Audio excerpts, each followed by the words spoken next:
би одоо Отгон баяр гишүүнийг яг одоо хэний хувьд төлөөлөд байгааг нь ерөөсөй ойлгоогүй. Ерөнхийлөгчийн дүү гэдгээрээ надтай яриад байгаа юм уу? Эсвэл одоо улсын дэд ерөнхийлөгчийн хувьд надтай яриад байгаа юм уу? За эсвэл ерөөсөй парламентын ордныг хааны өргөө гэж ойлгочоод хааны дүү хасрын хувьд надад хандаад байгаа юм уу? Би ерөөсөй ойлгоогүй. Лавгийн тойм нэвтрүүлэг дээр ярьсан яриаг шүүмжилсэн. Тэр дээр одоо бодийн одоо энэ 110 сая доллартай асуудлыг би парламентын гишүүний хал хувьд гаргаж тавьсан. Тэр миний эрхчлөө байхгүй. Тэр ерөөсөө тэр хүн хамаатай зүйл биш.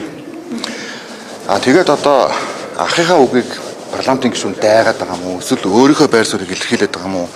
За энэ ч гэсэндээ ер нь одоо жишээлбэл ингээд 92 оноос хойш ийм үйл явдал болж байгааг баха. Ерөнхийлөгч өөрөө бүрээр хэрэгжүүлж байх үедээ өөрийнхөө төрсөн дүүг парламентын гишүүнээр сонгоод төрсөн дүүн гишүүдийн өөрөө хийсэж асан тавиад санал нөлөөлөд явна гэдэг бол өөрөө энэ хөгжингөө парламентын засаглалтаа улсдуул энэ бол импичмент шүү дээ. Импичмент.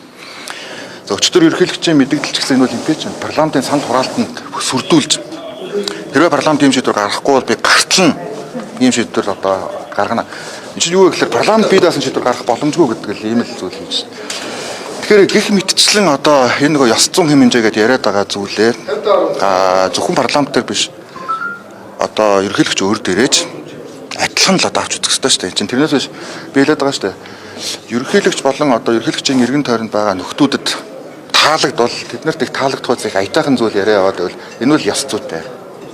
За жоохон эсрэг үйл явдал гарчвал өрөөнд орж ирээ аригцтаад байдаг. Тэр чинь би ёс зүйг харагдаад байна гэсэн үг шүү дээ. Тэгэхээр би нэг бол халдчихгүй байдлын хороонд бол өгсөн. За яагаад гэвэл өмнө нь 4-5 гишүүн дээр ийм үйлдэл ялангуяа залуу гишүүд дээр болсон гэдгийг би сонсч байсан юм.